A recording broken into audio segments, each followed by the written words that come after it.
Do you like conversation on a variety of topics? Feel like no one wants to talk about the things that interest you? Tired of only hearing the same political, sports, or catastrophe talk? Yeah, we feel that way too. Join two high-functioning geeks as they discuss just about anything under the sun. We can't tell you what we'll be talking about each week because we don't know where our brains will take us. It will be an interesting conversation though, so hang on and join us. Here comes the Relentless Geekery.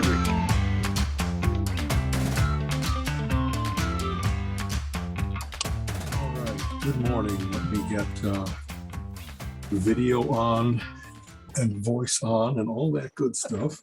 Voice on. Can you hear me? I can hear you. Okay, good. Hey, nice snowy scene. We both went with that theme, obviously. Here I am up in my mountain fasting. Well, I thought of going outside in a parka and just, getting in a snowdrift and talking. I've seen those simultaneous news reports where the guy's getting blown away by a hurricane and is having to hold on to a pole and stuff. And I figure we can simulate that experience without having to actually. Right. Well, I could get the the fan and have Jason sprinkle soap flakes so they're flying past me, That's right. Mashed potato flakes, soap flakes, all those things work. Exactly. Diaper material. There you go. Wait, what's that called? Fleece, something, whatever that little, exactly. That has the good insulative absorbent value per weight. You know what I mean? Yeah. So, okay. So yeah, Snowmageddon 2022. If you look at these things, we had a rough 2020 and Right. people are like, good, 2021 is going to be better. And it wasn't. It got way worse in many ways, especially for us and Gina and her family. So we're Right. like, great, 2022. Let's start off with a blizzard. That's not boding well. Yeah. I'll tell you, it was time. The fact that we didn't really have a white Christmas, that we hadn't gotten buried. I remember being buried like as early as October, where kids were out trick-or-treating in snow and stuff like that. And this was only a day. We've had things where it actually blew for multiple days. The big thing for this one for us was it was windy, and so you don't just get snowfall and you get drifting. And we've discovered, we transformed kind of our yard by tearing out the trees, putting in the new garage, and then having this long slick driveway all the way along our fence going back. So we've got some parts of the driveway that are bare and some parts that are like 2-foot drift instead of the 4 to 8 inches that we got. So my Snow Joe that I just bought, is rated for like 4 to 8 inches. When I first saw that forecast, I was like, well, built for the Snow Joe. Well, I'm going to actually have to be kind of maneuvering and digging into these drifts and hoping that it doesn't, and get in there. And I haven't done it yet. We took advantage of the fact that yesterday was a day off for Colleen and our house is well stocked. I didn't have to go out. So we just kind of let it keep falling. And I haven't even built the Snow Joe yet. It comes in a box and you have to build it. Okay. And luckily I was smart enough to get it out of the garage. So instead of having to deal with 31-degree metal and building it that way, it's been in the house and kind of warming up. And so we did take our tree down, and which is, it's kind of every year, the ritual of Christmas is now finally done. It's usually like this, 2 or 3 weeks after the start of the year. It's not Epiphany where people rush to get it done on the 6th or whatever other dates it might be, but it's just that weekend where, okay, the tree is now getting where it's not taking on any water anymore. So it's only going to get more brittle and drop more blades, more leaves, if you will. And it's a nice thing we put out all the boxes for all of our ornaments and have a table where all the ones that don't have a box go, because we're going to wrap them in tissue paper so they don't get damaged. And Colleen and I just kind of talk, and we just like decorating the tree, we relive, oh, this is a cool ornament. Remember where we got it from. We went to Bar Harbor. We went to Caesar's Palace in Vegas, or whatever else it might be. And so instead of it being a chore, it's actually kind of cool. Right. And you vacuum up what you can, with the needles and stuff like that. And that makes the whole house smell of pine scent, which is a wonderful thing. And all of a sudden you're like, wow, our living room is actually pretty big without the usual, globe and chairs there, or without the Christmas tree that displaced them for these last 2 months. And so we just kind of bask in, let's just enjoy the space. In fact, hey, I need some space to build the Snow Joe. Give me this room here to build this. And I don't know, it's nice to have that kind of easing into the new year. And of course, a lot of what we also talk about is well, it's a new year. I don't know that we're big resolution makers. You know, we don't have big steely, I must lose weight, I must, you know, whatever, save more. It's more, well, we're already winning big time. We have more books and music and games and everything that we could ever play and read and do and have. But what else? What places do we want to travel to? Even in the time of COVID, how will we do it? And maybe that's, you know, trying to get away from that, which everybody, you know, that's hardly the geek section of the program. One of the things that, like, I don't want to watch more TV, but what I want to do is the TV that I want to watch, I want to be able to get to it easily, quickly. And like for part of my packages that I already pay for, I hate paying additional when I'm already buying two infinities of movies and television shows. So friend Kevin mentioned that he has an app that actually does that thing of, it tracks where everything is available, every single station you could imagine, every package, probably 60 different packages, and says, well, for here it's pay per episode, for here it's free, but it only has seasons 1 through 3, and whatever the criteria might be. And I know that certain TVs now come with that, like Scott, another friend Scott, has I think a Roku TV maybe, and the Roku package. And it's funny because I have a Roku box, but I don't use it as my main TV watching thing because the Samsung has its own smart TV app built into it. And so having said that, it's like, wow, this is really cool that now I might be able to say, if I want to watch or rewatch or just keep track of what things are coming out, I know that I'm getting it where I actually have paid for seasons of Archer because they really became unavailable anywhere that I could get to for free like I wanted them to be. Whereas they keep, like they just remade available within the last couple months, all the Harry Potter movies. So good. All I got to do is go on to HBO Max, I think it is, and there they are. So like I said, I don't want to watch more TV, but now I've got this new goal of which of those apps is best. And right now, it looks like it's either, I think it's iWatch or TV Sofa, which is like that kind of thing. And they're not on your TV. They're on either your phone or your Mac or your iPad. And so I want to find out, well, usually what do I have while I'm watching TV? If anything, it's my laptop. So I kind of need a Mac OS instead of an iOS thing.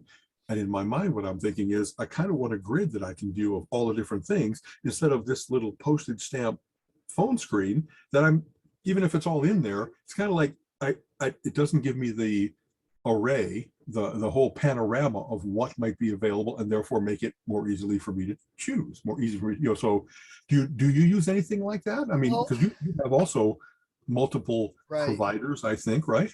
Yeah, we bounce a lot because, you know, like we'll be on Amazon and that Castleweight show was on from Stephen King on Epic. So we signed up for Epics and watched those. And then they had the Pennyworth show. We started watching that, and then we hadn't watched it. So we canceled Epics because you can just go back and re-up it, you know?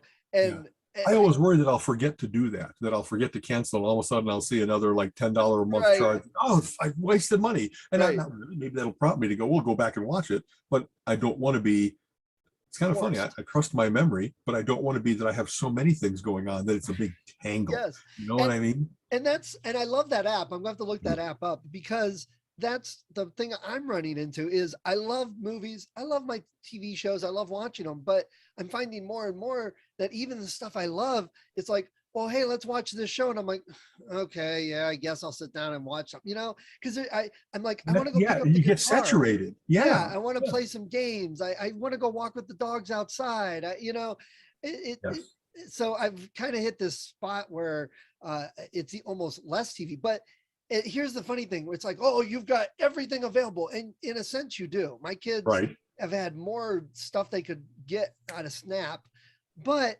they also curate it. It's like, well, you can't get this show anymore. It was on here for a while. Well, why are you getting rid of it? Is there a reason? Or this really good show you loved in the 90s? Man, nobody offers it. So you really don't have at your fingertips. It's really still a gatekeeper telling you what you're allowed to choose from. That is the irritating part. Exactly what you're saying. That we were watching, we love stand-up comedy. And so they often have packages put together of the stand-ups, the you know, the comedy, new comedy 2022, or like the degenerates, you know, the ones that are like so bad they can't even be booked into comedy clubs because, so we were in the middle, like, I don't know, 6 out of 10, and it went away. It's like, I don't know who the last 4 were, but there's something, I am so much a series person that getting to that, I did 6 out of 10 and now I can't fit it in amongst other things. And same thing. Why? there's no insight into, was it ratings? Was it the contract expired? Was it that someone is now famous and that's going to cost more, so they're reading? Who knows? And yet it's just very irritating to me to like it enough to anticipate it, to look forward to it, and then hey, and it's gone. and I'm not condoning this, but in today's world, this is what drives people to say, well, what was that pirate site? I can grab that on, because it's not available. And worse, I've had people say, well, how do we get these? Well, yeah, I'm sure there's ways, but I'm not getting into all that with you. I must admit, I've never done that. I really am much a champion for intellectual property. Yes, and absolutely. I just don't go looking for free. Some people do it also because, like, hey, Doctor Who gets shown in England a day earlier, and I want to see it before there's any spoilers. And so they go looking for, what I mean? Yeah, but the thing that is, I forget, there've been a couple shows. Tales of the Gold Monkey, which I loved back in the day. It ran for one season in 1980. It was inspired by Indiana Jones. It had the guy from Seventh Heaven, the father. He flew a Cutter Goose plane. They had a one-eyed Jack Russell, and they had little adventures in the jungle. Got it. What's his name? The guy that was the main chimpanzee on Planet of the Apes. Roddy Serkis? No, Roddy McDowell. Oh, Roddy McDowell. Yes, exactly. He was in that. He ran a bar. Interesting. For the longest time, that show was nowhere. I couldn't watch it on TV. I couldn't watch it on streaming. I couldn't even buy anything on Amazon because they didn't have the set. I want to buy the set. Yeah, exactly. It wasn't even economic enough for them to say we're going to publish it. You know what I mean? So in that case, if I wanted to watch a show that's 40 years ago and nobody offers it for sale, nobody's streaming it, well, hey, come on, are you really going to clamp down on me and get mad at me if I went and get it? But that's people's thinking. Now, luckily for me, they did offer that, so I bought this disc. Good for you when it finally becomes available. I think we might have mentioned this before. Everybody's got their holy grail like that, Right. And Evil Roy Slade was a made-for-TV movie, one of those like 7:30 to 9 o'clock movie on a Wednesday night or something like that. And as a young kid, I just laughed my butt off. I thought it was hilarious. It was John Astin, from Gomez Adams and so forth, and many other things. He's so much a better actor. I saw him in a one-man show doing Edgar Allan Poe. Oh my God, he was fantastic. I digress. I looked for that Evil Roy Slade everywhere forever. And in Chicago, there used to be it wasn't just going to Blockbuster or Hollywood Video. There was a place called Facets Multimedia on the northwest side of Chicago that seemed to have everything. They had all the Chopsaki movies before they were available, all the Jackie Chans and all that kind of stuff, but somehow they never had this. Friend Kevin, who I just mentioned, is the one that turned me on to this interesting TV app, had a father that was a huge video collector.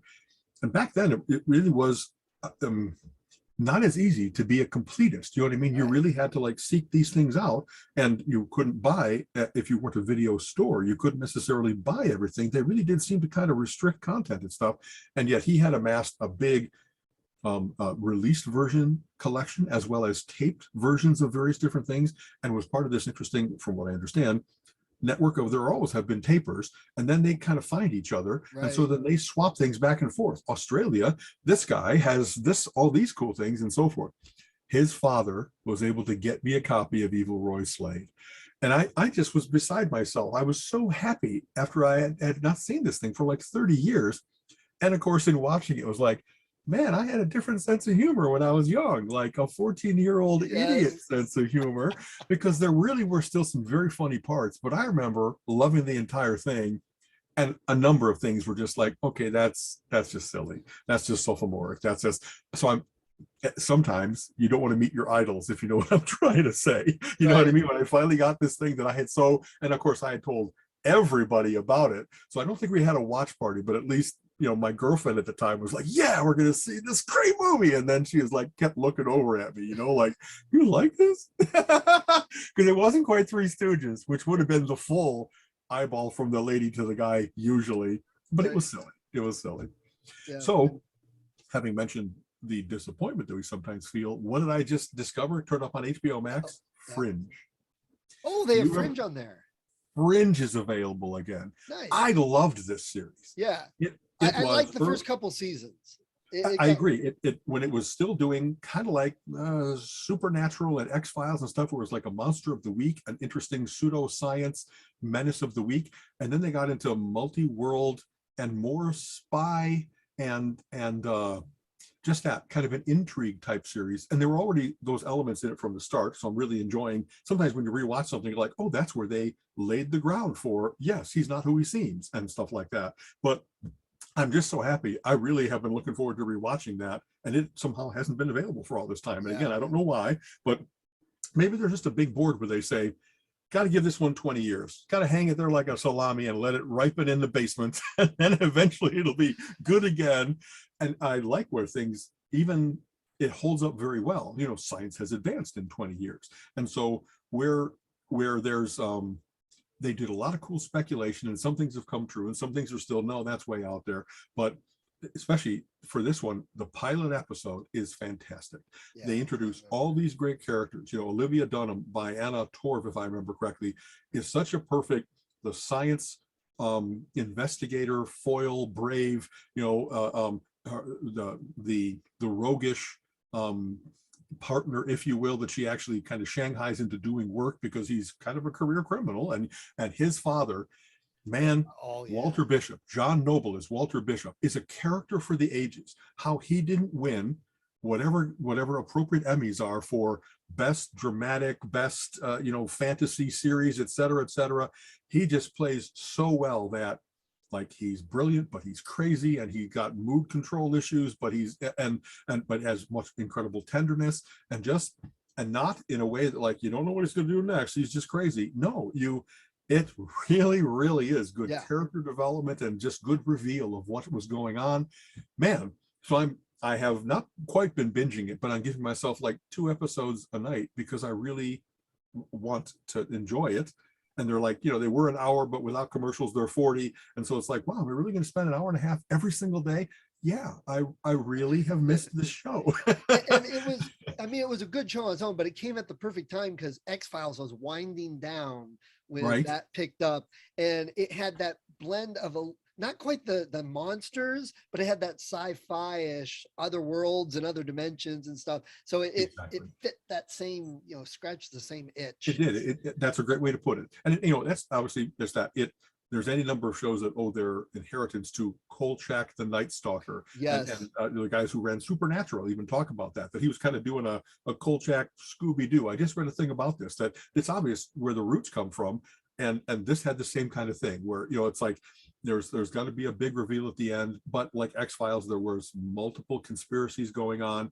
And in fact, this one had a really good one where they make references to something and they don't satisfy that until like the end of series 1, but they keep making reference to William Bell, who runs Massive Dynamic. And so he's like the mad scientist and stuff like that. Do you remember who he turns out to be? No. It's Leonard Nimoy. Oh, they brought him back to TV as this Belly, William Bell, and that wonderful duel, that chemistry between former friends, kind of still friends, but also rivals, between Walter Bishop and William Bell.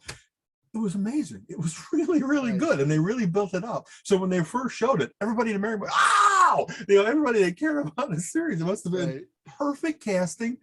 You know, anyway, I never actually finished the whole series because I got to the last couple seasons. I'm like, this just isn't holding my interest. I think they lost sight of what it started out as. Same thing happened to the X-Files in a way. They had a thing, and then it kind of went off the rails even a little more. I think Chris Carter, there are still some really good episodes, even the later seasons, but it's not that overall, oh my God, I got to sit there every week feel. Right. It's hard to maintain for, like, you know, 3, 5 seasons, much less 15 like Supernatural did. You know, what's the new big bad, this thing? What more reveals are we going to do about angels, demons, death, the 4 horsemen? You know what I mean? They kept, who ran that show? It was for the Eric first. Kripke. Eric Kripke, but he was like the showrunner for the first 5, and then he handed it off to other people while still being executive consultant or something like that. But as they went through those generations, compared to, remember there was a show called Millennium? Oh yeah, that's another one you can't find anywhere now. Can't find anywhere. And what's weird is, absolutely, you could see from the writing teams, first season really well done, second season totally lost their way. They must have gone begging back to the guys who did it, and third season was back on track, and it was like, am I really going to let myself be fooled? I had so good and so bad, and what's third season going to be like? And it was like, oh man, they really did fix it. Doesn't often happen. A lot of times the people that did it, they kind of disband and go elsewhere. If you brought back Firefly nowadays, could you really do it still if you got the right showrunner? Right? Was it Joss Whedon? I think, right? Yeah, it was Whedon. And Fillion and Tudyk. Yeah. Here's okay. So Kripke is involved with The Boys, so I think that's one of the reasons The Boys is so good. I agree. I've learned to watch, and also Orky and Kurtzman. I hope I got that right. They're some of the ones that have worked like right now on Fringe, and then other things that I've really liked, and they really have. And I honestly, that it's the classic of it could be Orchie. I hope I don't mean to disrespect you, but I've never heard your name said out loud, and so I really like your work, you guys. But I don't. They don't seem to be like at cons where I would have had a chance to hear their name said by the MC or something like that. Making good stuff. Yeah, really. I hope so. The reason they're not there is because they're too busy working on a studio in Vancouver. That's fantastic. Yeah. We were just watching The Boys last night. Did you watch that? I've watched the first 2 seasons, and I don't think is there anything new yet, but it's intense. 3 is going to have Jason Eccles, but we were on 2 to the point with the whale, and Gina was like, oh my God, they really do some gruesome stuff in that show. Exactly. Riding that whale in. Oh my gosh. Yeah.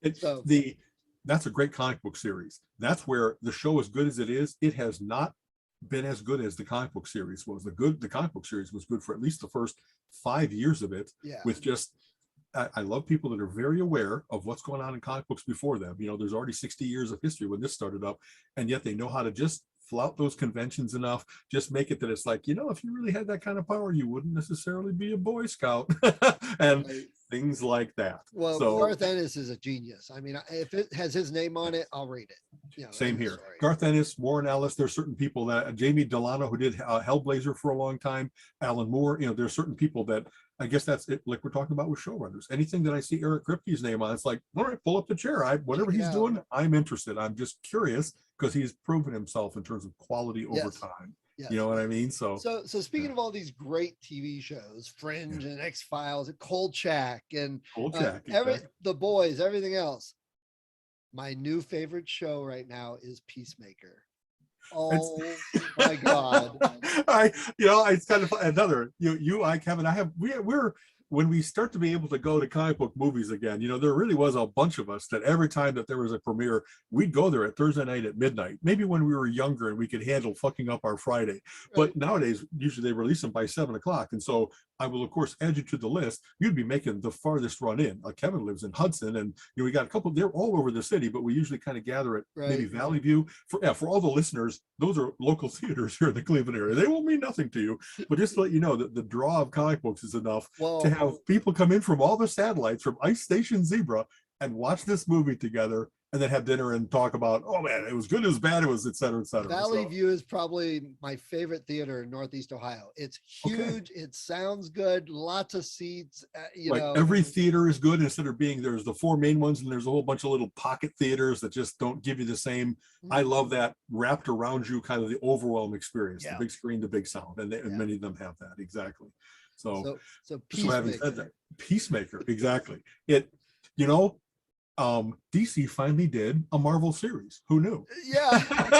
And they you know what I mean? Superb. It has the irreverence, the sense of humor, the violence, the backstories that are really good, not just like cardboard cutouts. There really is that there's, and the danger, you know what I mean? You really don't know where this is going to go. There's really bad people involved here, The premise itself is Peacemaker coming out of Suicide Squad. For those who don't know, Suicide Squad are DC villains that were captured and they're in prison. And Amanda Waller, a government operative, comes to them and said, hey, we'll knock a couple of years off your sentence, maybe clear it entirely. If you do this death-defying mission, you really could get waxed by going into this dictatorship and trying to stop them from producing this weapon or whatever else it might be. So there's real life and death on the line. And as you know, the Suicide Squad movies have been like, blam, blam, blam. People are dying all over the place. It's like the Misfit Squad always. Exactly. And there are how do you become a villain? Not by being the most like socially generous person. So there's all kinds of people, and not even like loners. There's sociopaths. They really don't have a feel for, does anybody matter but me? I live in my own little solipsistic universe. You know what I mean? So it's, Peacemaker really plays into that well, and especially Cena as this character. They found a great vehicle for. He really has a great self-deprecating sense of humor. He really is like built like a superhero. He's got a flexible mind. He's going through some terrible stuff, and he's like, all right, what next? You know what I mean? He doesn't crack. He's just like, it shows a little of his personal side. You know, a little more personable in this. And exactly. I even made the comment, I said, you know, the wrestlers from the 80s that got into movies and stuff, they had to keep that same persona, the same tough macho man wrestler. But now the 2000s, The Rock and John Cena just totally blow that whole persona away. That's a great way to put it. Cena, he cracks me up, and he's like not ashamed to do anything, and he gets into everything. Exactly. That's what makes it. I love, and much like stand-up comedy, when you know that they're coming up to a line and they just step right over it and take you with them. You know what I mean? Okay, he's going to have a mascot, Eagle. How about calling him Eagly? Yeah. And the fact that they see each other after a long time apart, and the Eagle's going to give him a hug because you know, just like, it's so corny and ridiculous, but it's like, I'll go with it. That's hilarious. Yeah.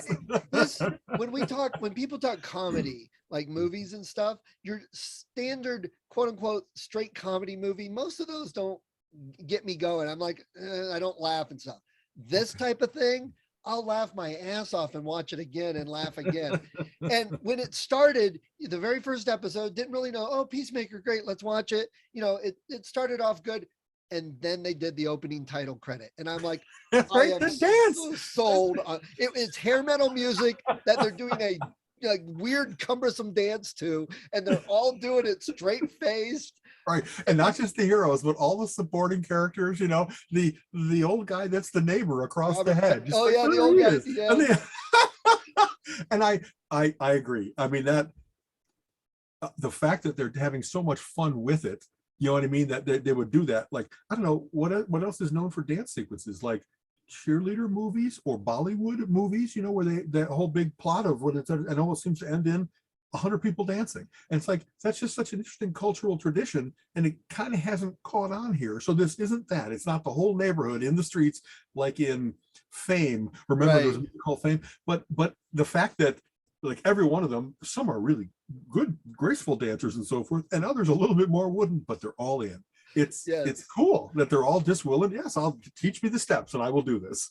If it takes 10 takes because I don't have good body memory, my kinesthetics are not good, I will still persevere and give you this take. When you think about it though, Cena is probably really good at that because he had to do the same thing with wrestling for like a whole match. You know, he's got good body control, good sense of his body in space, et cetera, et cetera. The fact that he's like, you can be bulky and still agile, and so I think he has some of that. You know, when he does like high leg kicks, it's not, well, he's over bulked and now he can't. No, he's actually seems to be pretty spry on his feet. That's kind of cool, you know. So and this last episode, the fight, who is that, the little short guy, judo master? The judo master, exactly. Yeah, that fight with him in the woods, that was a great fight because they were doing moves I hadn't seen before that weren't conventional fight moves. Exactly. That's a great way to put it. You know, maybe that's it. After you've seen any number of these kinds of movies, martial arts movies or superhero movies or something like that, there's already traditions. You know, the way a superhero lands falling out of the sky is always, you know, one hand down, legs, you know, there's that, it's called that the superhero stance or whatever like that. But then when you see something done new, there must be some people that say, no matter what we do, I just don't want to do what everybody's seeing. Let's come up with something new, get a better choreography, a different fight choreographer, and do something new. Right. So that's cool. Well, when you go from the scene of John Cena and that girl having sex, and then they're in their underwear fighting, and it was just, and it's so funny because they're playing hair metal music, and the fight is all over, and it's just silly. It's a silly fight. I mean, it could almost be a Three Stooges fight if it wasn't so violent. That's a great way to put it. Also, the fact that it is so much 80s, 90s hair metal, I knew that would like, you would love it. And when they're going through the record collection and picking out Cinderella as the one out of all that they want to hear, it's like, oh, how? And yet it works. You know what I mean? Just like Supernatural, Kripke had really that classic rock taste. And so that's why Kansas was often on there. That's why Led Zeppelin, and even like episodes were named like When the Levee Breaks and stuff like that. So you know what I mean? It's cool we have enough culture in us that we can identify when somebody else is also loving of that culture, immersed in it, and they kind of want to include it. You know, that's the soundtrack of their lives. And people have said, this is a great driving song. This would be a great song to like be in a fight to. What do I listen to before I get up for the intramural football game? Used to be Love to Love by UFO with that searing guitar solo at the end. And you know what I mean? When someone else has that same sensibility, it's like, well, I'm not alone. How cool is that he remembers how perfectly paced this song is, you know? Well, Colin said that Gunn has a hugely massive LP collection, that he has thousands and thousands of LPs. He has like a whole room in his house. I would believe that without And look at the awesome mix from Guardians. That's exactly what I was going to make. I mean, the fact that he did Guardians of the Galaxy, and like I said, I even commented on this online. I think that, you know, it's the DC version of Guardians of the Galaxy. It's characters, heroes, villains that you might not have heard much about, but the chemistry between them and the, you know, just the way that they're developing all this together. You can just like we talked about how I trust certain people's way of doing things, and after a while you can identify their style. You know, like you can tell a Hitchcock movie within 50 minutes of watching a Hitchcock movie, if you will. A David Mamet movie. I just watched Heist recently, and just from his dialogue, after the first time that something is said with a certain emphasis or a certain repetition, it's like, well, this must be David Mamet. I didn't even know going in. So having said that, that's what Jamie Gunn is now coming to me, is like this combination of, I don't know, the kinds of villains and the ultra violence and the humor, the release that you get after the fight and that kind of stuff. He's got very good pacing and the kind of music. Like you said, I could believe that he really would be every single scene of his show going, the right song for this is this, and the right for this. And that, and he keeps it within one style. You know, the 70s for the first Guardians and the 80s, and this is all like hair metal. That's basic style. Exactly. So, you know, I hope that there's nobody. It used to be that some people were persnickety about getting their stuff allowed, especially in commercials. But hopefully nowadays, you know, and it used to be a matter of like ASCAP BMI rights or whatever it was that how you did licensing for those particular, not a public performance, but use in something that actually is going to get canned and then seen by millions of people. It seems that a lot of people now are getting kind of, why not? Instead of being very, very defensive, you know, for a long time, like Led Zeppelin didn't let their stuff be released until I saw a Cadillac commercial, if I remember right. It's like, well, somebody finally wanted a bigger manor house, and they said, you'll pay me, you'll throw a dump truck of money at my house. Yes. Here's how things are different. And I have a comment to tie some of this all together in a moment about Gunn. But somebody said, I mean, back in the 80s, you remember everybody was so strict and tight. You couldn't use it without paying for it. And if you put a blip, somebody'd sue you, and, you know, and that's my copyrighted music. It's 9 seconds of a 6.5 minute song. Really? They had to have rules that said exactly how much was allowed. So it was not to be a violation. That's right. And I think what has happened in this new world, and we were just chatting about this yesterday, how the internet changed things. This is one of the things that's in a way good, that people were ripping this off. And you remember YouTube early, people would have background music or little video clips, and they were getting shut down and sued. And suddenly Nintendo was big for that. Oh, you can't use our game. Well, what happened was some people said, yeah, go ahead and use my music. Go ahead, use my game video, blah, blah, blah. And what they found was people weren't going online to listen to it or watch this. And that was all they were doing. They then got interested and went and bought it. So it was the loss leader or the branding, you know what I mean? All this advertising opportunity. And I don't know, companies did that for a long time. James Bond movies started to be, he didn't just use certain things. It's because Aston Martin paid to be the car that was going to be driven, and the watch, like that. And there's pieces that are famous for that. And they paid, you know. And the psychology, especially now with TikTok, what they're finding, all these, you know, I don't know how much TikTok, Gina shows me a ton, but I do not watch it at all. Yeah, they get songs and people do a dance to it, and then it's like wildfire, and everybody does that same dance, but their version of it. So there's a million people playing that song to dance to it. And what they found was suddenly that song jumps in the charts, and everyone's buying tickets to the concert, and they're like, wow. So people are embracing it now. It's a totally different mindset. I agree. I mean, that back in the days of sampling, when it was, oh, well, you shouldn't have stole that Neil Young lick. Can't you write your own? That is Huey Lewis behind Ghostbusters. See, the fact, and also us being encyclopedic enough in how much we've listened, you really would be like, well, that's not theirs. But I guess there's certain groups that they sampled interestingly and made a new work. A group called the Orb that used to have all kinds of snippets that sure sounded like somebody else's stuff, but it wasn't the full song and then just a different vocal over it. You know what I mean? It was that they played with it and they made a new work out of that. Instead of being a single note, that certain passage is a certain thing. It evokes a certain emotional reaction, or it takes your mind to a certain visual or something like that. And by putting those things together, they knew enough to be able to say, we're going to take people on a little journey here with this melange of memories, this big montage of things. And I kind of liked that when I saw that it wasn't just a direct ripoff, but they kind of like put enough work into making it a new thing. So hats off to the samplers that weren't just, I don't know, boy, you stole that riff. You know what I mean?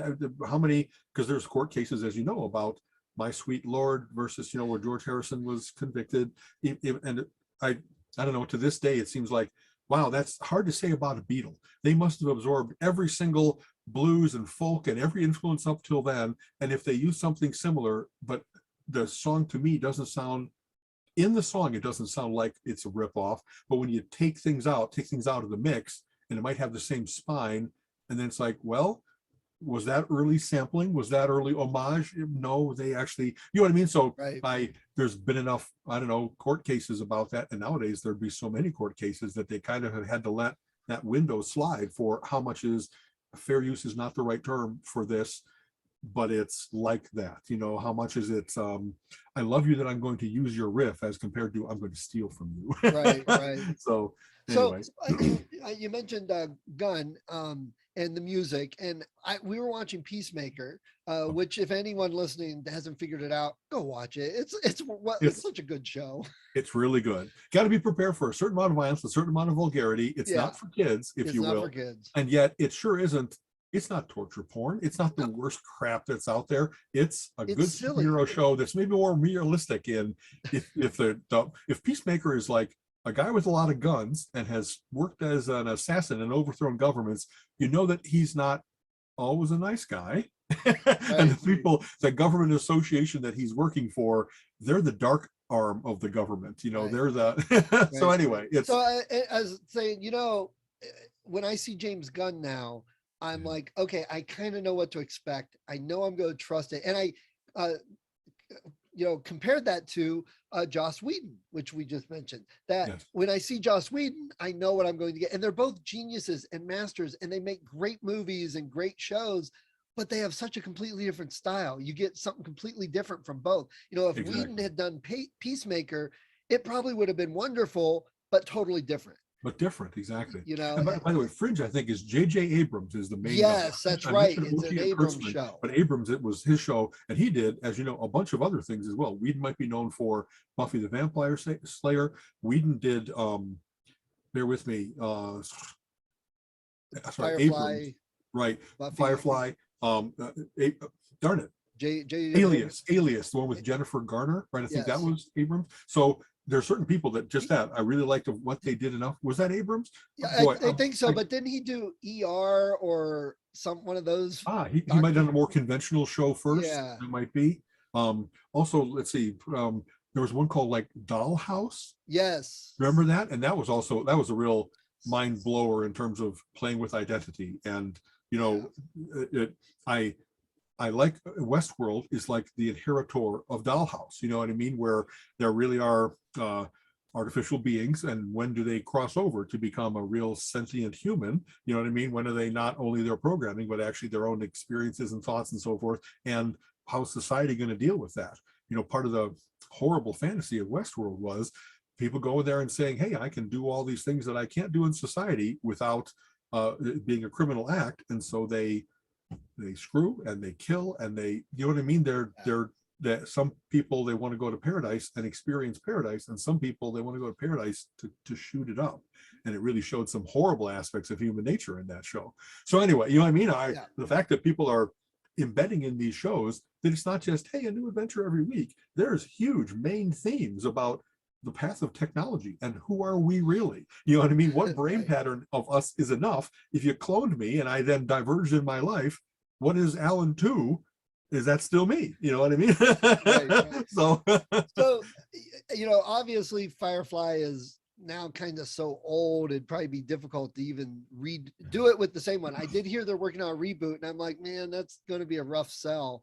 So here's my comment on that. But before that, I also heard there's a Quantum Leap reboot coming about, which has me excited. Dean Stockwell, right? I mean, that's kind of like poor timing. Maybe it's because of that. There's well, I think it was actually before he died. I heard about it. Okay, sorry. So, okay. But I'm sorry, there cannot be any Quantum Leap reboot at all unless it's Nathan Fillion and Alan Tudyk.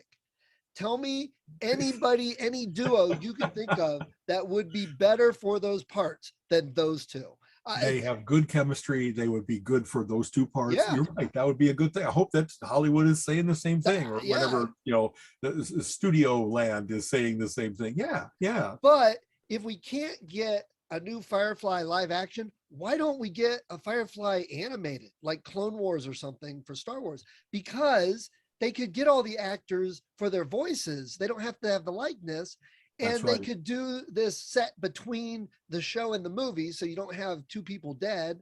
And it's voiceovers. They can do it in their house, in their time between other projects. Exactly. I mean, it's a solution. In the era of COVID. In fact, I know I've heard, you know, when they interview people, they say, so why did you get so much into voice work like that? He's like, instead of a 9-month studio shoot or, you know, up, far away from home, I could do like 3 weekends worth of work and do great work, but be done. Yeah. It's all the equation that you just talked about where I can do it and how much time it takes. And yeah, if you've developed enough of a career to have a distinctive voice, and if anything, it's also interesting, as you know, Mark Hamill has not only played Luke Skywalker, he played the Joker. He played, Joker. You know what I mean?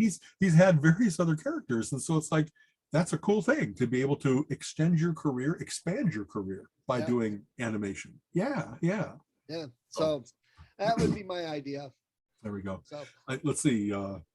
What else I'm trying to think of what Khalid and I watched a thing on David Foster, who's a very well-known producer and a genius. He really knows how to get the best work out of various different people. Like Josh Groban, he discovered, and Celine Dion, he discovered. And if discovered is not the right word, he took their career to a different level. Maybe Groban, he really did discover, because that was like his first public performance, and it knocked it out of the park by duetting with Celine Dion. But it was also with, like, he worked with Chicago, and Chicago, between Chicago 5 and 15, had gotten increasingly less sales each time. They were still, to me, a wonderful group, but they weren't the magic that they were way back at Chicago, let's say 1 through 8. Right. And then he, all of a sudden, a career revival, not only for Chicago, but for Peter Cetera. And it was very much because of David Foster. So it's really cool to see that little interesting trajectory that certain people in the music business have, that they're not the star, and yet, boy, have they had influence on the main hits for 30 years, 40 years. You know what I mean? They know what they do well, and they don't try to be something else, and they've discovered it. That's exactly so important. And he really is a great keyboard player. You know, so nowadays he does perform live. He discovered that he really likes doing that more than only being in the studio. He compared it to being like, I live my life in a submarine. You know what I mean? Most of the time I've been here, there's no windows. There's, you know, the same mixing board. Maybe it's, you know, 64 tracks instead of 32. But he's like, nowadays, to see the faces of people listening to the music that we've created and how much they're loving it, that's what he really enjoys. Nice. And anyway, and he also talked a little bit about the EGOT. You know what I mean? That the Emmy, Grammy, Oscar, Tony, right? He's only got 2 out of the 4. And you can't be a big producer and work with big ego people without having a big ego yourself. And so he's talking about, I'm going to need that EGOT. I need to, now I'm working on, he's working on 3 Broadway musicals, like simultaneously, so that one of them will pay off, if you will, and get him that Tony. And then maybe the next thing after that is movie soundtracks, and then he'll have his EGOT. But you know what I mean? At least he's like 68, I think, and he still has goals, which is pretty cool. which is great because one of the talk I'm working on, if anyone could ever do talks anymore, is really talking to parents about their kids and getting them ready for the future of the world. And it's not about how much money can I make and what's the biggest it's finding that thing that you're passionate about and that you enjoy doing and focus on. That's how you'll be successful, more successful in life than otherwise. And especially finding the thing that you do that nobody else does as well, that is very distinctive to you. And like, I don't know, long ago, I got advice along those lines. One of the reasons I became a big coder and developer was because like, find the thing that you're really good at that other people can't do as well, and then farm out everything else. You know what I mean? Don't waste your time like vacuuming your carpets. And I don't know that I've always been good about that. There's some part of my good raising by my parents that I really don't like having people do for things for me that I can do for myself. But there were times when I put everything else aside while I worked on Gambit. You know what I mean? I paid off all my utility bills a year in advance, so I'd have no distractions. You know, my going home was to take the dog out and bond with him. But otherwise, anyway, I think that there's something to be said for that. It's not easy for people to find out what that is, to be, what can I be confident in? What is really my voice is my thing. And although nobody can play ukulele like me, you know, that kind of thing. And it's funny you say that because that's the other thing I try to get across to parents is when your kids are younger, that's the time to try this, do that, but don't hover and like you have to be the best, you have to be this, or play sports because then you'll pay for our life retirement on Hawaii. Okay, the percentage of people that are professional sports making millions of dollars is so small that you're probably not going to do it. But I can write, I can play music, I can code, I can do all three of those things and make a good living, enjoy all three of those things. Exactly. You know, and I'm not answering to anyone else. If I don't want to play out at that club, or if I don't want to code that I don't have to, you know? Yeah. It's kind of fun. This is uncharacteristic of me, but I'll say it. I've often, Colleen and I talk about, maybe a little complainingly, often being like the most responsible person in any number of situations we find ourselves in, that we really do care about doing a good job and having our reputation maintained. And just, if you say yes, then do yes, don't do no. Keep your word. Well, the world is sometimes really good at finding those people and abusing them. Yeah. And so she has been in any number of situations where once people know that you're the responsible one, funny, you're the one that does all the work on the project that the team is supposed to be doing. Funny how, just the lazy or the users or the whatever else it might be. And so Colleen and I recently both got through COVID, as you might know, and we didn't have a terrible time of it. Thank Odin, praise all the gods. She had a bad cough for a week. I had congestion for a week, but it never got like deep lung involvement or any of that terrible stuff. But having said that, we avoided COVID really diligently for 2 years now, and it finally snagged us. But now that we've had it, I so much don't want to give it to anybody else. I really can't stand that image. I can't stand that being the dirty guy, the carrier. But it's also like, all those things that I used to do, yes, out of politeness, yes, sure, I'll be happy to. It's now given us almost an automatic excuse to say, I'd love to, but I got COVID. What a terrible thing. That I don't mean to turn this terrible thing into an opportunity, because it's not like I'm looking to abandon all my friends and all my responsibilities. And yet it's okay. It's okay to just, and after a while, the real strength, the real breakthrough would be to just be able to say no and not even mention COVID. Just like, nope, not for me. Nope, thanks. And I'm already doing that to a certain extent. My things I used to contribute a lot of time or love to, that in some cases I just have, my interests have changed, or that organization or person has changed, that it's not as good a joy for me anymore. It's not as good a deal. It doesn't thrill me in the way that it used to. In some cases, things have changed drastically, where it's like, man, now that I know, I just can't contribute to you. You're not worth it. What a terrible way to put it. And yet sometimes you don't know until you're working deeply with certain situations, people, organizations, that they aren't what you wished they were. Yeah. You know what I mean? So just that. It's what you said about, doing all those things and being your own boss. Nobody can tell you what to do. You make your own schedule, you make all that kind of stuff. I'm coming into that for retirement in better shape than I ever have been. And it's not going to be, well, now that I'm retired, what things should I do besides working for others? What new cause should I adopt? It's like, it'd be okay if your and my contribution via Relentless Geekery was a good way to keep benefiting the world. We talk about all kinds of cool stuff.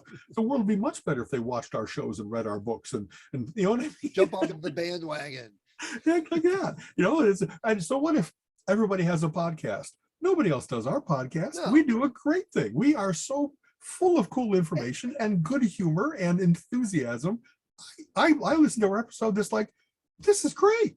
Yeah, and we said totally biased, but you know, the people that listen, like you said, if they're not the geek nerd, they're like, and they go away. That's fine.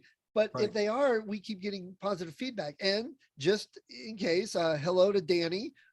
He's my cousin's daughter's not boyfriend. Sorry, Danny. So, but he and I were talking Raspberry Pi, and he's working on a project with the Raspberry Pi, and a mirror hanging up in his house that displays the weather and news updates and stuff from the Raspberry Pi. He's been working on that project.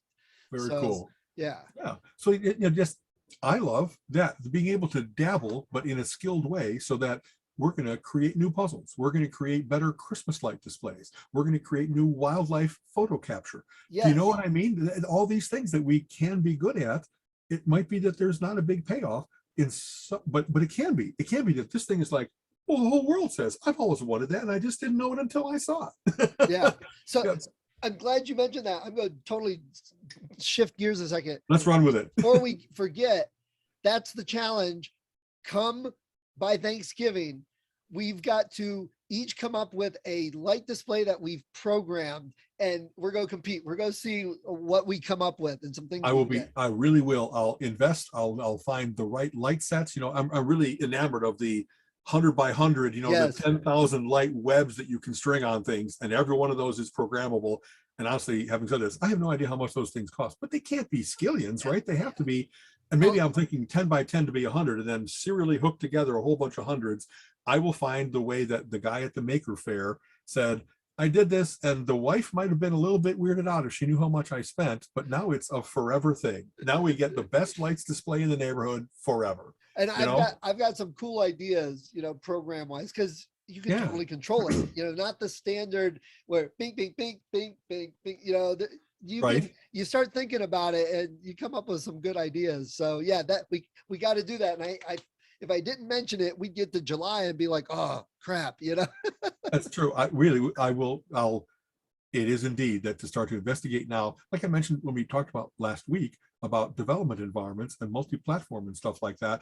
I'm enamored of that idea, but I also don't mind being like, if I really am most comfortable in Apple and I'm going to use Swift, then and same with, you know, if Raspberry Pi, the best development environment is some variant of Unix, Linux, then that's the way to go. I don't have a problem. I know 15 different computer languages. It's not like adding a 16th is going to put my nose out of joint, or 4 different OSs. I can learn a 5th because there's similarities. There's things you bring to the table that already, there's got to be a way to do this. I just don't know what the thing is for, you know, make an array and be able to address each element in an array. You know what I mean? There have to be those facilities. So, okay. So speaking of Apple, like you, I don't care what you use. I use PC because I went from an Amiga to a 486, and I've used it ever since. I got my MCSE, so I'm certified with Windows, Microsoft, and Noah. I've used several jobs I've had. That's what they used, so that's what I had to use. No other choice. I've been doing it for 30 years, so I'm not going to like, well, I'm going to switch everything now, because you know, nowadays we both can program Python, we both can program the web, it doesn't matter. Use what you're comfortable with and go with it. You're fine. Exactly. But I do remember, not us, but there are people that have holy wars. Oh my God, you're not using a Mac. Macs are just the everything in the world. You shouldn't use it. Okay, it's not true on either side. It's not true for Linux either. So that said, now I've got my Mac. I'm experiencing some of it. Okay. Apple tech support could be better. Interesting. I haven't called them in a long time because I kind of don't need to, but you have a different experience than me. What, like delays or impartial answers, so or what are you finding out? Okay. I told you I'm working on some games, and what I wanted to do was push it into the Mac so it could turn it into a DMG file. And then I was going to send it to you just to check, test it out, make sure everything looks good. Right. Okay, So, right. and because I want to do stuff and push it up to the store, publishing books and games. So the first thing you got to do to publish to the store is set up all your developer account, your security, add some certificates to the keychain so they can, Right. check it. And all Because that. Apple vouches for everything in the store to make sure that it isn't virus carrying or any kind of malware, that it is, they check for quality. They don't want it to be a Wild West. They want it to be curated. Okay. Which is great. They really should. And I have no problem with any of that. Right. So I followed the steps. It's multiple steps. If you want to do a developer for the iOS store, it is not for someone just starting out that's not done developing. Yeah. Went through the steps, and you have to use this keychain access, and you have to put in the CSR. It's just like setting up SSL on a website almost. That's a great analogy. Exactly. It's same steps just about. And you get a file back, and you have to import that into your keychain. Okay, so I have my developer account. I did all that. I import it, and it gives me an error because it's looking at this keychain file it's a different developer ID, which is, I think, a developer ID I set up years ago that I've never used, and I don't even know how to get to it, and it's not using this email address. So I don't know how it found it and used it, but because my new developer account's a different ID, it won't import it. And I contacted support. I explained the whole problem and my suspicions, and they sent me back, well, we're not developers. Here's a link on how to set that up. Did you read my damn message? I said, I already tried this. Yeah. So I sent it back. I said, well, obviously you didn't read what I said. And I reiterated in a little more detail with a little bit more anger behind it, and said, this is the error. This is my new ID. You notice they don't match. That's my problem. And so the second person that got back with me didn't really help a whole lot more. But after a couple more go backs and forth, they said, well, the first thing they said, well, you should reboot. Oh my freaking God, are you kidding me? Have you turned the machine off and back on again? Yeah. Then they said, well, my God, it's probably caught in cache. Clear your cache. I'm like, look, this is a brand new Mac. Well, it's used, but I mean, it's a brand new setup. Right. I literally don't have a cache because this is the first activity I have done on the Mac. I mean, what do you want from me? I have not used it 7 years ago. So it's a little frustrating to say the least. It's funny. Your first issue is one of those under the hood type things, though. This isn't like, hey, the font is different than what I used, and so it didn't know how to go to the. Instead, it really is. You're at the base of how do you get permissions? How do you make it so that you verify your app? Right. And like you were saying, but you have enough history. Really, I think your diagnosis is really accurate. That there's metadata associated with all kinds of things that we don't get to see until it bites us. And then you find out that the email address that you used for your previous presence is the one that's associated with. So there,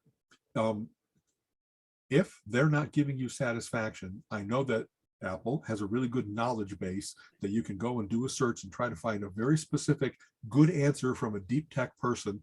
And in fact, I might even do that just because I'm kind of curious now. You know what I mean? If I switched from, like, I have multiple Mac IDs. I have Mac, and I have iCloud. You know what I mean? I have various different things over the course of that. If that's different, does it embed the character string, or does it embed some kind of user ID that is unique across my email addresses, that it would still be able to say to Apple as a developer, it's this same person, no matter that you've got multiple email addresses associated with it, and therefore would the certificate be valid? Because certificates is also does Apple put out those certificates itself, or do they go to a certification? They have because there's a whole bunch of those on the net. Okay. I mean, the steps have you request it from Apple as the so then they are their own authority. Exactly. Because that can be its own weirdness too, is that I'm pretty sure that you can't be an authority without meeting all the criteria of being an authority that will work across, the equivalent of SSL, that they use the keychain. That's Apple's equivalent of the deep permission and sometimes the keychain, it doesn't break, but you do have to do, I take it back. The keychain itself is only a file, and it can get corrupted. And so they actually got a specific utility that cleans it up. And I've had occasion where I had to recertify. I didn't have to get a new certificate, but I had to recertify a series of things because the fixing of the keychain had changed a date or something like that. And then it isn't only does the ID not match, but it's actually the date and the authority that you got it from and other criteria that are used to judge that. So I know we're really geeking it up here, and I'm not trying to like make you shy away, but there are solutions to it. Apple will not, I hope, as you as a developer, not a user, but you as a developer, they want you out there. They want you putting things into their store. Well, they want you to be able to say, I developed this for Mac. It's really good.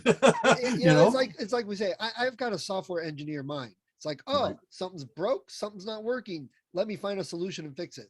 Now, as an aside, sometimes in relationships, that doesn't work so well because Gina's like, God damn it, I don't want a solution. I just want you to say, oh, I'm sorry, babe. I'm like, oh, I'm okay.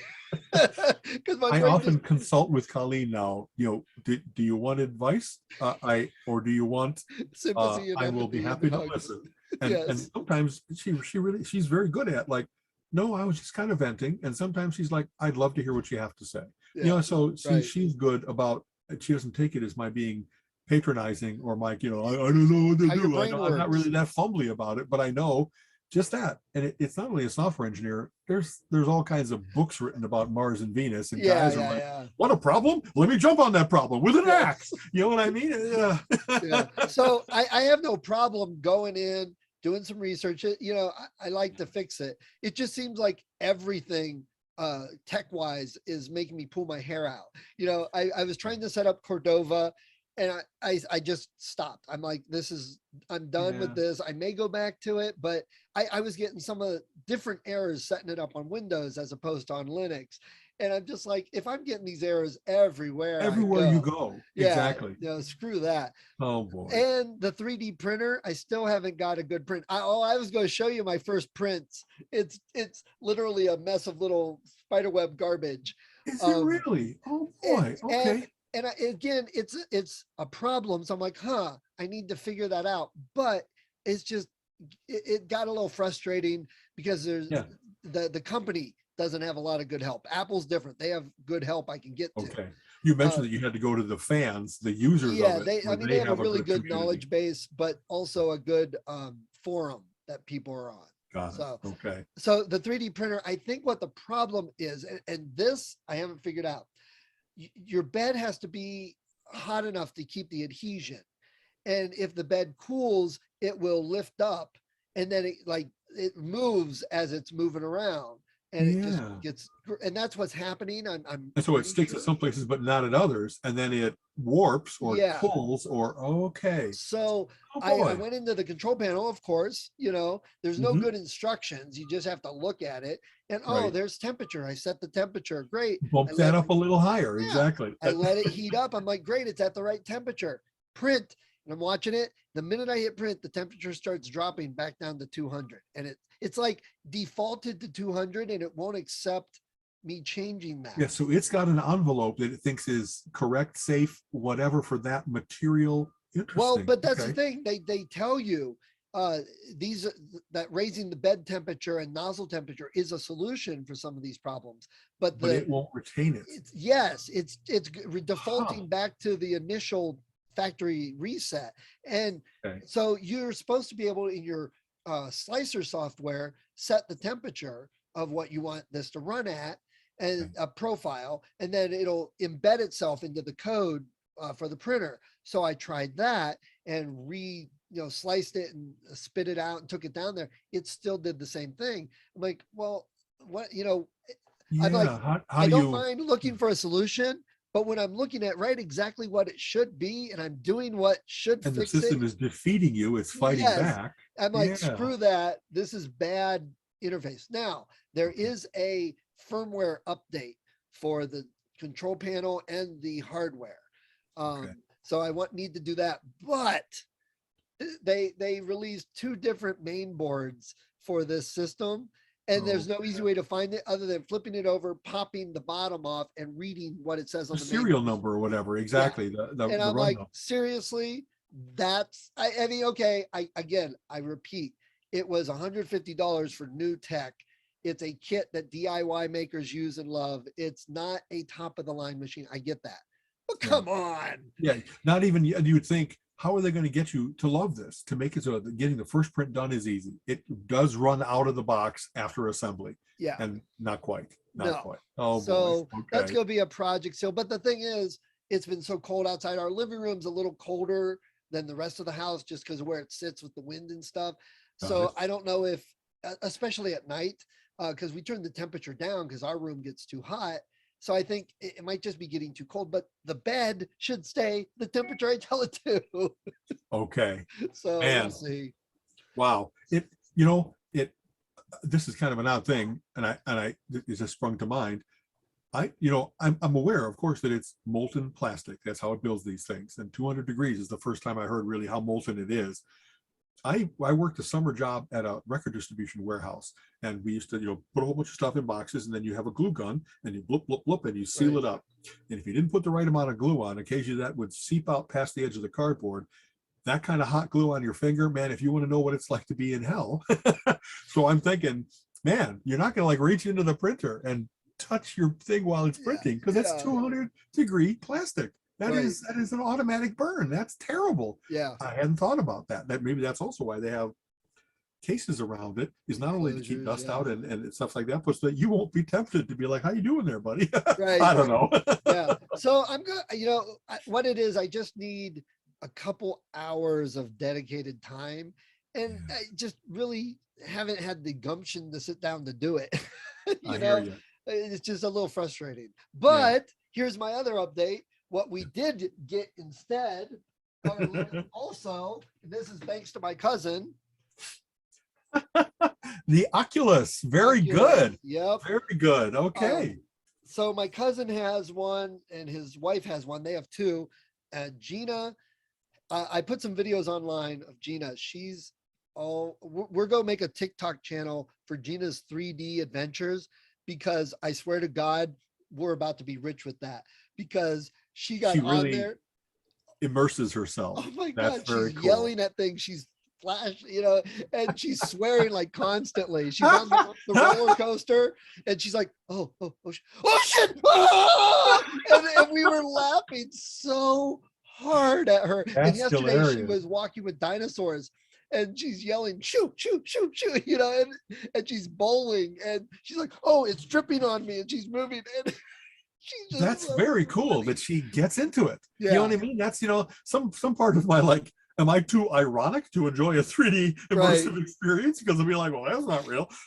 I really want to find something that is give yourself over to it, because they sure did it that way. They tuned this experience to be immersive. So I haven't got to play it too much because everybody else loves it. Okay. So I haven't been on it much. Everybody gets their own headset then. I mean, that's going to be an expensive family habit, but damn house a $400 headset. I know, that's why I tease. Whatever. So there is a whole lot on there. It really is fascinating to get on. I tried out what they call big screen, and it puts, like, you're in a movie theater with 100-foot screen in front of you. And it looked like it, and you could do it with other people. So I looked, there were other people in the theater, and they were talking and stuff. And it's like sitting in a theater. Like going to the movies, that experience I talked about, the big sound of the big screen, and I could do that in the privacy of my own home from and you filling my senses. Netflix and Hulu and Spotify, the games. A lot of, they have, like, YouTube has a VR 3D section. Okay. And you can look around, you can't control the movement. So people have to realize that, but they do have games. So you're in it, but not interacting in it. Yes. Okay. Yeah. And they do have games and stuff you could buy, like Roller Coaster. It's a little, not cartoony, but it's computer, not real, but you can control walking around and doing movements and stuff to a certain Very degree. good. You sent me a link to a mini golf game, and actually there is a Mensa thing called Vroom, VR, et cetera, RRM, if I remember right. And Steve and Emily from here in Cleveland area Mensa have really been wonderfully inviting me again and again to do this thing. And because as I mentioned many times, I had my little cardboard one, and it was not sufficient to being able to go in the cool art gallery tour or play the mini golf or whatever. You're going to be the next step of, well, Steve's got one. I really want to experience what he and Gina are experiencing. And they've been so patient with me. I mean, I've never led them on. I really do intend to do it, but it just, through Christmas, I'm like, make sure that the family gifts are done, make sure the Colleen is taken care of, that we got plans for the next year. We're putting up a fence. We really have been running the budget, and it really does look like we do have extra money. And like, honestly, a 3D headset is $300. very non-essential, if you will. That's what I was going to say. It's a toy. It really is a toy. But it's the future, and I kind of want to be into the future instead of, oh no, I just don't know anything about that at all. Like earlier when you mentioned TikTok, it's like, whenever I've been on there, I can't get into 5-second, 6-second videos. Yeah. And there's any number of things where I maybe brevity, when I see brevity, not the soul of wit, but brevity, like, well, there's just not enough going on there to interest me.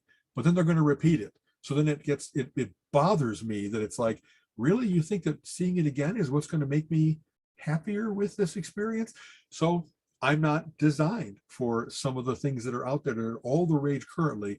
But VR, I think I will be. I really do want to have that experience of, how cool is this that they really understand human perception and created these different experiences. I can go VR bowling, I can go VR mini golfing, and that's trivial compared to VR dinosaur tour. Yeah. How cool is that? Ancient, she went to Machu Picchu yesterday. Walk up Chichen Itza pizza, a pyramid or something like that. So that's it's pretty got cool. some, I mean, and like Google Earth has an app called Wonder, and you just choose anywhere and it'll take you and show you the Google Earth pictures in 3D around you. So I can be in Bali. I can be in, next to the crater. I can be. But you can walk. It's not just you stand there, you move and walk. Yeah. And it's 3D. She went to the Sphinx and was looking at it. She's like, oh, and literally she's looking and she looks up, so that's really cool. If you can't get there. I'm honestly, I probably by the next time we talk, this might be my start of the year gift to myself, and maybe they're backlogged, and I'm, maybe, I ordered it. And it's still let me tell you about that. Okay, so I'll send you a referral link because you'll get like $30 or $60 in the store if you sign up using the referral link. So you get, I get like 30. I think you get 30 or 60. So everybody benefits, and then we could get on and you can play golf, you can watch movies together, all that jazz. So so you got the Oculus Rift 2 is it have a Quest? Got it. Okay. Yes. I don't know what the state of the art, my Consumer Reports instinct is to find out what's the bleeding edge and then back off from that by one version, because I'll get 80% of the value for 50% of the price. You know what I mean? Nope. I've you really have to get this is why I art. finally did it, because I was looking. So the Quest 2, the reason I got it is because you can play all the Quest 2 games. You can get a link cable to hook it to your computer, and you can play all the Rift games. Whereas if you get a Rift, you can only play the Rift games. Okay. And I do want my universe to be bigger. Okay. Yes. That makes and sense. with the link, you can play Steam VR games on the Quest 2. Okay. And the old Quest 1 apps, for the most part, you can play. They're the same stuff, just better hardware. I was looking on eBay at the Quest 1. I figured, okay, let's just give this a try. I can get it cheaper. Well, the Quest 1 goggles with controllers are going for $250, $200 to $250 on eBay. And you can buy a brand new Quest 2 for $300. So so that kind of is its own answer. Get the state of the art, because there really isn't a premium price, if you will. Exactly. So that's why I finally broke down. Now get this. Okay, we went Saturday night to my cousin's wife's birthday, and we were playing. Everybody was kind of playing it there a little bit, watching Gina and laughing. So we got home and it was like midnight, and she's like, oh, while we were sitting there, she's like, oh my God, you've got to order one. So I got on my phone, but I kept getting this weird error while it was trying to validate me. So I'll do it when I get home. So I got home, logged into GameStop, and it was 12:03. So it was Sunday morning at that time. And they do offer through PayPal 4 payments without interest. So they do that if you need to do that. It could help. But I'm like, okay, great. So the next day, 12 hours later at noon, I get a notification that it's packaged and delivered, or packaged ready for delivery. And then a half hour after that, it's on its way. So literally 12 hours after ordering it on a Sunday, when I ordered it at midnight, I got it. It was heading out the door. That's really cool. But it was delivered by DoorDash. Wow, they're not even using conventional, FedEx, Amazon, UPS. It's wow. Okay, that cracked me up. So, again, it's a toy. Oh, what I also recommend, the battery lasts about an hour and a half, which isn't huge. You can play while plugged in, but you'll have to be sitting down. You can play sitting down. You can play standing up. It maps your area. So you go to a different room, you could remap it, which is good. They do have little battery packs you can attach to the head strap, and everybody says they don't get in the way. They're light. They help counterbalance it, and they extend the life for several hours. But they're also like $60, $120 if you get the Elite head strap with it. But what a lot of people say they do is just get a standard battery charger, plug it in, and put it in their pocket with a cable. So again, it keeps drawing power from that. I've got this that I actually ordered last year for camping and stuff. It's got a flashlight. It's I don't know how huge. It actually is solar power, but it takes 2 days to charge up. But yesterday, Adam and Jason were playing on the Oculus with this plugged into it and the Oculus for 10 and a half hours straight. Wow, that's fantastic. So I know that there are battery packs that are like that, and it's kind of I will probably look exactly for that. You know what I mean? I don't mind. It's not going to be attached to my head, and so the weight is not going to be pulling on me, if you will. And just that, I've in the past done that where I had a battery pack in a pocket and was wandering around with my laptop, commenting on Macworld or something like that. So So there you go. I just got a cable from iCharger that it handles every kind of USB, ABC, Thunderbolt, everything that you might want to be able to go between a charger and a chargee. And like for $25, I now have universal connectivity. It's only like this long, but it does all that. Translation is not the right word. It makes it so you can do the charging without ever blowing anything up, without, you know what I mean? Yeah. So I thought that would be a good thing to throw into the Al's backpack that goes to all his presentations with him. And no matter what, I will not run out of charger and Wi-Fi and video access, and I have every adapter. And this is another tool that seemed worth getting, so very cool. And so again, like you said, the 3D printer, it's really a toy. I mean, we're not printing parts for our car, at least yet. We wanted to print a few little games and stuff, puzzles, and like you said. So it really is kind of a toy, but it also has some uses. This is really nothing but a toy. And that's the problem. Everybody wants one. And I'm like, no, I am not buying, $3,000 worth of 3D headsets. I can have an addictive personality. You know what I mean? The things I like doing, and I pursue them. And so one of my fears with the 3D thing was be like, oh, wow, this virtual reality is better than real life. I think I'll just sit here in my Depends and not emerge from my immersive experience. Dennis Miller a long time ago made a comment along the lines of, when they really perfect 3D immersive technology, it's going to make crack look like Senka. You know what I mean? All the guys that can put on a headset and be like, oh, I can be with Scarlett Johansson. I'll buy that $400 device right now. 3D deep fakes. Yeah, I bet. So I wonder if there's going to be anything that it's like, wow, this is really good life. I think I've also mentioned I really am enamored of the idea of augmented reality versus virtual. And so I really am. Apple just had a whole bunch of announcements about it's probably not going to be out until 2023. They really are working on the Apple glasses that give you, while I look at the bookshelf, it can zoom in and say, hey, this is available for a better price somewhere else. I look at a mountain range and say, that's Mount Denali, and those kinds of things. Right. So I'm I kind of want to be into this world to get a feel for what it's like to have extended vision and not necessarily immersive where it blocks everything else out. But what I always think about is I want to be able to just have what you talked about, your friend, family member that has the mirror with the display that gives you that day's date, time, temperature, that kind of stuff, to be able to overlay onto reality enough additional information that I'm like, well, that's handy to know. That gives me an edge. That's interesting.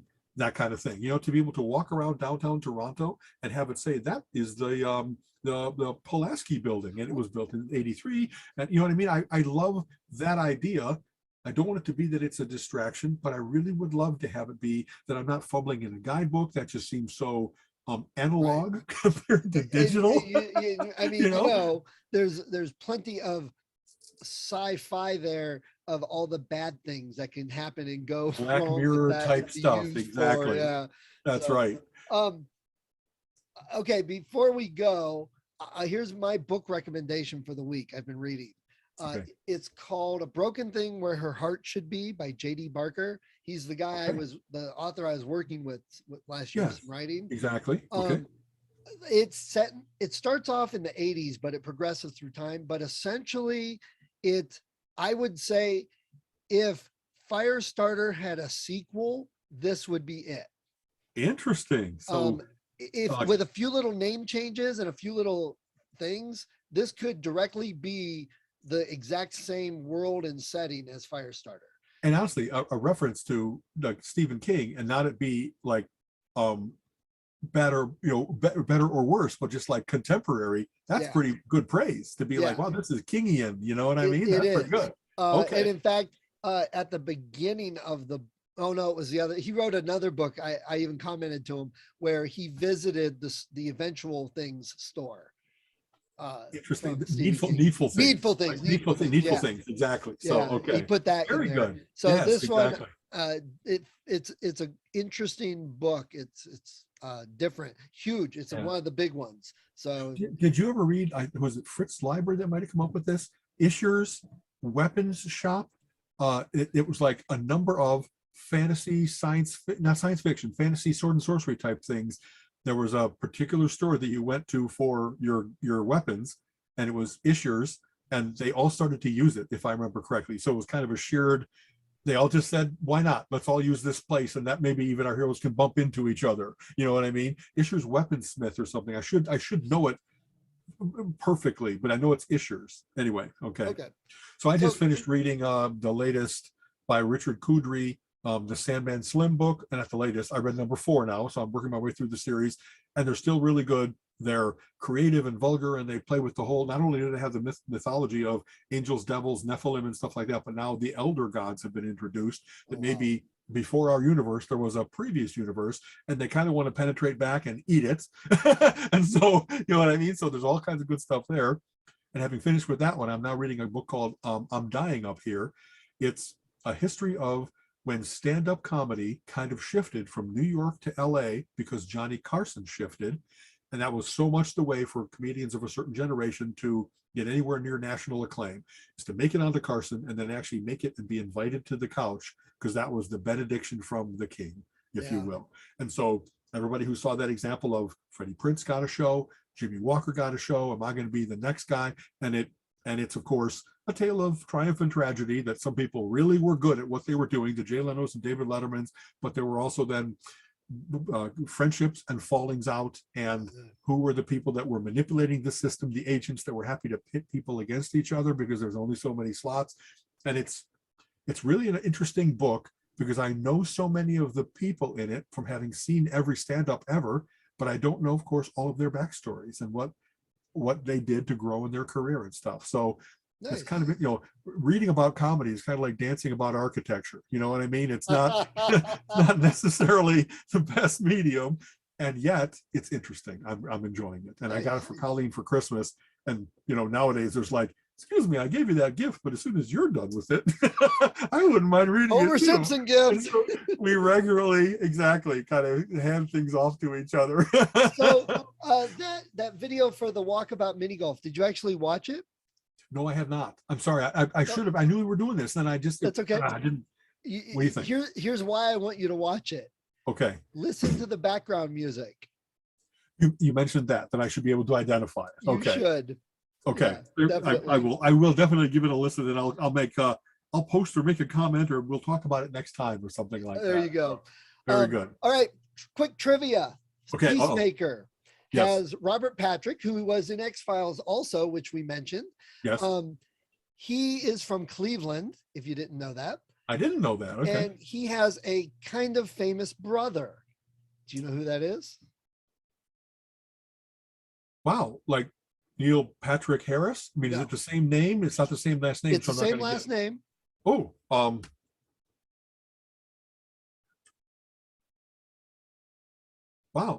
Nothing's coming to mind. It is Richard Patrick, who was Trent Reznor's keyboardist or guitarist in his first tour, then formed his own band called Filter. Interesting. I didn't know that relation. And Filter, I like them. So I played with them. I should say I like them in small doses. That Trent Reznor and like kind of black metal prog industrial. Right. It's like how long can I stand being yelled at? You know what I mean? It's very aggressive. Played with Richard once. After the Nine Inch Nails tour, he was forming the band Filter and put an ad in Scene magazine. And I was in college and saw it and called him up. And I actually went up to Cleveland and tried out for the band Filter. But honestly, I wasn't right for the part, which, okay, it's fine. Okay. But it was so funny. Like a year later, I was driving down the road and Hey Man, Nice Shot came on. And I'm like, I know that song. I know that song. You heard it in the studio. Yeah. Oh, man. Okay. So, there's my claim to fame. That's pretty cool. Yeah, I'm not good at like bumping into things and saying that would make a good trivia question. So I need to start arming myself so we can trade these. But occasionally I do, and I'm trying to think of. So a lot of mine are, nothing comes to mind, but I will be better prepared next time. Exactly. I'm sorry. It's a great because the amount of stuff that we absorb and we don't realize, how in the world do I know that? Occasionally, we're still watching Amy Schneider's monumental run on Jeopardy, right? I think she's now the third most consecutive wins, and also in money, if I remember right. Only Ken Jennings, current host, and Matt Amodio are ahead of her. I think that she's ahead in number of games of James Holzhauer, but less in money because Holzhauer really maxed out each game, as you might remember from his playing style. Having said that, there's occasionally things where Colleen and I will get it and we're like, how do you know that? That's just the most interestingly obscure thing. It's like, I read it on the back of a cereal box. I happened to watch that one episode of the Flintstones where they make a you know what I mean? Like You don't sometimes even know where you got it from, but sometimes you do. And then it's, how is that still in there? Why in the world is that still in my head? We should talk about that sometimes, how you know things and what's a fact and what isn't. Because I had this conversation with Jason the one day and he got a little frustrated with me, but he said, Taco Bell meat is just one step above dog food. I'm like, what do you mean by that? He says, well, it is. It's graded. I'm graded by who? Well, I don't know. Well, what's the grading? Well, I don't know. Well, what, and I was like, a fact without context, if you will. And it's not even really a whole fact. Okay. So we had this conversation. I'm like, but you just thrown that out as if it's a real fact. Well, it is, but you can't, it's not a real fact. We had that whole conversation of, all of that. So that'd be an interesting thing to look at. So actually here, I'll share this as a trivia question and then I'll give you the anecdote. So what do you call, there's a wind that blows in the Antarctic that there's two different winds that one blows upslope and one downslope, and they carry different amounts of moisture. So they actually are what sculpt the flows that you see, the mountains that you see in Antarctica. This is so geeky and it's very sciencey instead of our usual. It actually was used in a Michael Crichton book, State of Fear. When they were in Antarctica, they said that, but I don't remember what it was because I remember it because it was one of those italicized words because he was using it is not. Yeah, it is obscure. Exactly. Yeah, I don't remember it. So quick background: Colleen and I, 10 years ago, we started to riff on what we called Eskimo Love Call. when we were doing songs that were going to be the opener to Mr. Mensa at our Mensa annual gathering. Colleen writes really good parody songs, and I often contribute. And so I just threw out a line like,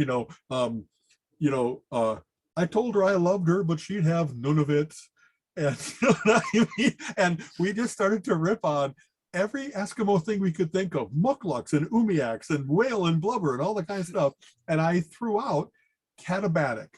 Catabatic is one of the winds. Catabatic and anabatic they're kind of like the doctors and the undertakers winds in Jamaica, where one really brings moisture and keeps everything growing, and the other one is nasty and hot and nobody likes it. You go inside when it's hot, if you will. So when I said that, she hardly ever do I have a vocabulary word that Colleen doesn't know. She's just really an amazing vocabulary. Wow, like you and I are. And so when I got like, wow, that's an uncommon thing that I actually got. And I think I said anabatic, and she was like, and it's like, I've not heard of that. And I think it's this wind. And then she went and looked it up and said, oh no, it's catabatic. So then that started us, we love, but it's not like, oh, I got it wrong. It's more like, well, how cool it is that was somehow in there from maybe a Michael Crichton book, but I think it was from a National Geographic special. You know what I mean? Who knows where it is that it stays? And then we talked about the pyroclastic wind, which is what comes down off a volcano and blows forests over. And so it's like, it's kind of cool that all that stuff, not only is it in there, but it actually is kind of sorted and classified. I can name you different kinds of winds. Here's the Chinook. Here's the Scirocco. Here's the Zephyr. How cool is that? That would be one of those things in one of those party games where they have these three things. What do they describe? Like that, exactly. And many of those are like, what? It's a foreign word, and I think I saw it in print once, but boy, it's not enough to give it to me. But then we have it comes down onto the United States, the Yukon Clipper, and you know what I mean? We have the things that are that bring all the snow from Canada, if you will. It sounds like a train. Yeah, exactly. The Yukon Express or something like that. So that's my I like that. It's one of the cool things about Scrabble, because she and I play, is that it's not only, everything has to be an English word, or it has to be a foreign word that's been accepted into English because there's no equivalent. And so you'll find out that there's all kinds of foreign instruments, musical instruments, that there's no other word for dobro, so it's dobro. And various different plants. There's actually a plant I remember called a Zax. And I thought, well, that's like a Dr. Seuss word. That's made up. No, there really is a plant, ZAX. What a great multi-pointer that is. And so whenever she and I bump into that, like a three-letter word that we've never seen before, it's like, how can that be? I have 100,000 word vocabulary, and that's not far from true. Most people have about 30,000, but I really have a really weird, extensive vocabulary because I play Scrabble, or I remember whatever else it might be, and remember medical and legal. But anyway, when you bump into a word that's like, it can't be, there's only so many three-letter combinations, 26, to the third, or whatever 26, to the third. I should have bumped into all of those, and there's a new one. And so we laugh about that whenever there's a new word that's just, well, how interesting that I've made it to 60 plus years and I never bumped into that word. You know what I mean? Something new. Yeah, I love that. Every time you read it, we when we are laying in bed reading, almost always at the end of the day, that's what we do. It's when we bump into a new word, you feel obligated to have you heard of this? Have you heard of this word? Because I kind of can't believe there's a new word. Very few writers have extensive enough vocabulary that unless it's a made-up word or a very specific, all different kinds of armor that I've learned from reading all my fantasies, sword and sorcery books, and the whole world doesn't know what a cuirass is, for instance, but I do. You know what I mean?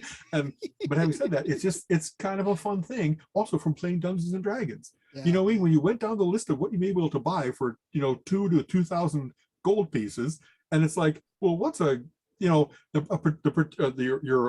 doesn't matter. It's kind of cool how many of those are still in my head that hasn't been in use in the world in 1,000 years. That was back in old justing times. You know what I mean? Yeah, I got dinged a couple times from my editor, underlined things and said, use words that people use when they talk. I'm like, I do use that when I talk. See, and that that I love that we do that. I love that it really isn't that little translator that's saying dumb everything down for the public. It's kind of cool that we have this And I don't know if you say something that I don't know, I'm happy to say, cool, what is that? It's Yeah. not like now I feel defensive because it never bothers me to learn a new word. Man. Exactly. It doesn't feel stupid at all. Yeah, always. Definitely. All right, man. All right. So As usual, a little bit over. Sorry. Our sessions are going longer. I'm sorry. I get to talking, No, you get to talking, but no, well. it's good. I love, because we have so many things. I still got things on the list we haven't gotten to yet. Same So, here. We'll do All a right. clearinghouse section once in a while. In 10 minutes, get through each of these 10 things. We need to plan a trip and drive there and just chat the whole way, record it, and break it up into segments. That really is true. You know, wow, we knocked out a whole month by driving to tis the season to get advent calendars or something. I don't know. Well, all right. I just did see Dayton announced that it's going to do an RG, and so if it's safe and we want to do a live thing, Yes. I'll talk to I think it's Dustin Schneider, right? You're one of your Oh, cousins? Dusty's doing that? Exactly. I think he's Wow. back in Dayton. He's up from Mississippi for a couple of years now, and I think that he's the one that I saw do the announcement. End of March is a possibility in Dayton. Oh. So that's we'll see. Well, Okay. great. So So we'll yeah, have yeah. the For all those who are overwhelming following our Schneider extensive force. social calendar, but keep your end of March open. We'll be doing a live Well, we podcast. will do that. We want to go to some things. I want to do my talk and stuff again, so Exactly. I'll do that. That's a So great awesome. talk, Stephen. It's really cool that you're doing that about hey parents, here's how to Well, prep the world, prep the kids. The Dayton group does a Super Saturday thing where it's for gifted kids and it's different programs, and I might be doing my game story talk with cool, them too. and creating games and stuff. So we'll Good see. for you. All right. All right. Okay. Have a great day. Get unburied. I'm going to go build the snow Joe and do some snow plowing. So You have All been right. listening to the Relentless Geekery podcast. Come back next week and join Alan and Steven's conversation on geek topics of the week.